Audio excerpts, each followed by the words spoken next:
Good morning students. आज मैं आप लोगों को क्लास 3 यानी वर्ग 3 का हिंदी विषय यानी जो आपका बुक है वो मुस्कान बुक है। तो आपको पढ़ाएंगे चैप्टर यानी अध्याय 3 झूठ मत बोलो। यानी झूठ मत बोलो, ये आपका एक चैप्टर है कि झूठ मत बोलो। इसमें हमारा आज हम लोग पढ़ेंगे कि झूठ से रिलेटेड में क्या कहा गया है, क्या बताया गया है। कि झूठ का मतलब हो गया कि कोई भी चीज को झूठ बोलने से बना बनाया हुआ काम बिगड़ जाता है। इससे अच्छा हमारा सबसे बड़ा शिक्षाप्रद बात है।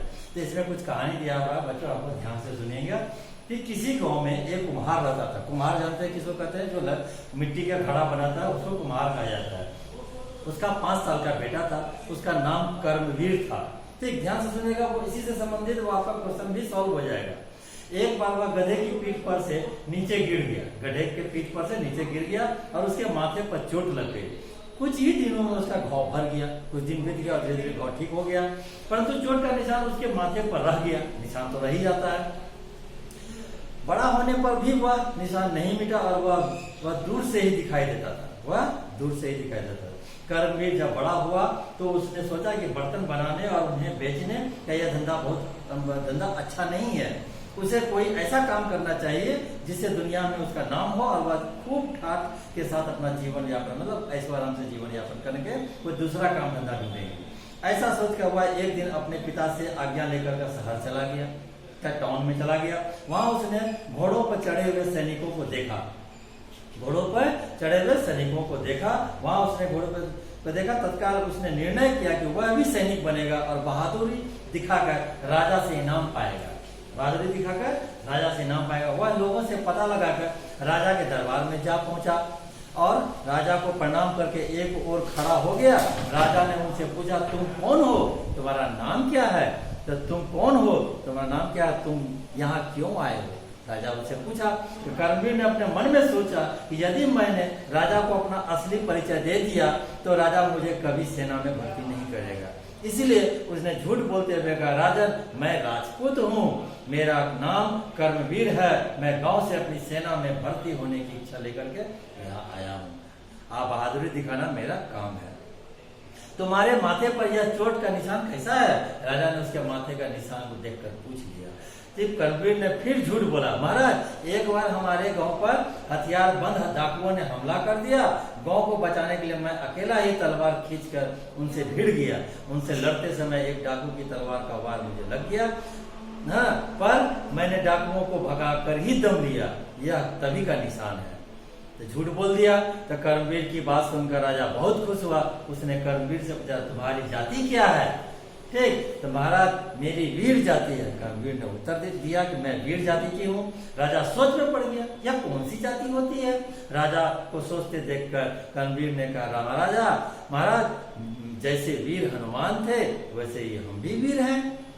अब राजा ने कर्मवीर की झूठी बातों से प्रभावित होकर उसे सेना में भर्ती कर लिया। कर्मवीर जब खूब मौज से रहने लगा, राजा की ओर से उसे जो वेतन मिलता उसका कुछ हिस्सा हुआ अपने माता पिता को भेज देता था।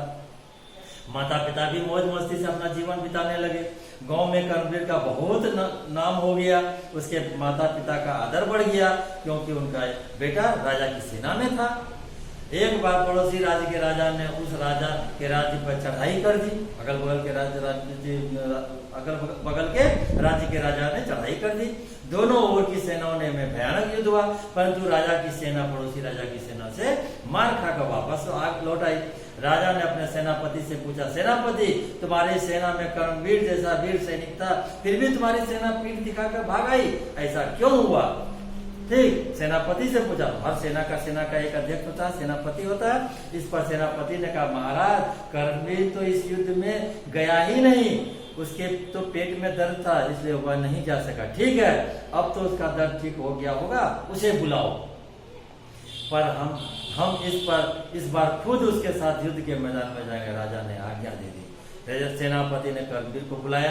वह डरते डरते आया और राजा के सामने आकर गिड़गिड़ाने लगा, महाराज मुझे युद्ध से बहुत डर लगता है। मैंने तो सेना में नौकरी पाने के लिए आपसे झूठ बोला था। मैं वीर हूँ, मैं तो कुम्हार का बेटा हूँ। मिट्टी के बर्तन बनाना हमारा धंधा है। इस बार बचपन में गधे की पीठ से मैं गिर गया था एक बार, तो मेरे माथे पर यह चोट लग गई, मुझे माफ कर दे महाराज, मैं अब कभी झूठ नहीं बोलूंगा, कान पकड़ता हूँ, कभी झूठी डींगे नहीं हाँकूंगा, झूठ बात नहीं बोलूंगा। राजा को करने की बात सुनकर पहले तो बहुत क्रोध आया, लेकिन उसे बोलते और गिड़गिड़ाते देखकर राजा को उस पर दया आ गई। उन्होंने कहा, कर्मवीर नाम रखने से ही कोई वीर नहीं हो जाता, कर्मवीर नाम रखने से ही कोई वीर नहीं हो जाता, काम कोई छोटा बड़ा नहीं होता, तुम्हें वही काम करना चाहिए जिसमें तुम्हें कुशलता प्राप्त हो, यानी जिसमें तुम ज्यादा ट्रेंड हो, जो ज्यादा अच्छे से जानता हो। तुमने झूठ बोलकर बड़ा अपराध किया है, तुम्हारी सजा यही है, तुम फौरन तो हमारा राज्य छोड़कर चले जाओ, अन्यथा हम तुम्हें फांसी पर चढ़ा देंगे, फांसी दे देंगे। तो कर्मवीर ने सोचा कि जान बची तो लाखों उपाय। उस वह दरबार से निकलकर गांव की ओर भागा। उसने फिर कभी झूठ न बोलने की कसम खा ली कि आज के बाद से हम झूठ कभी नहीं बोलेंगे। कि क्या शिक्षा मिली इससे? कि झूठ जो है बना बनाया हुआ काम भी बिगड़ जाता है। आज हम झूठ बोल के कोई काम हम बना ले, वो कल होके वो काम मेरा बिगड़ सकता है। तो इसमें बहुत सारा कठिन शब्द भी है, और जब आप लोग इसको कठिन शब्द को फिर से पढ़िए तो आपको बहुत सारा ऐसा कठिन शब्द मिलेगा जिस वर्ड को आप लोग कभी सुने नहीं होंगे, जो इस कहानी में दर्शाया गया है।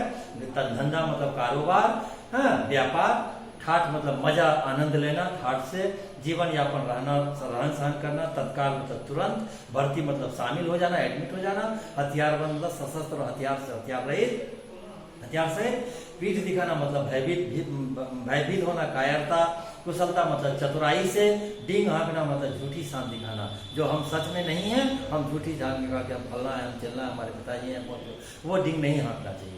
तो जब आप लोगों को ये इसमें भाषा विभक्ति में बहुत सारे ऐसे प्रश्न उत्तर सब दिए हुए हैं, क्वेश्चन आंसर, इसको क्वेश्चन को पढ़िए और उसका जवाब लिखिए, और जहां तक हो सके खुद से कोड करने का कोशिश कीजिए। अगर हो जाए तो अच्छी बात है, वो आपका अपना कैपेबिलिटी बढ़ेगी, और जहां नहीं होगा आप लोगों को इसका क्वेश्चन आंसर भेज दिया जाएगा। थैंक यू, धन्यवाद।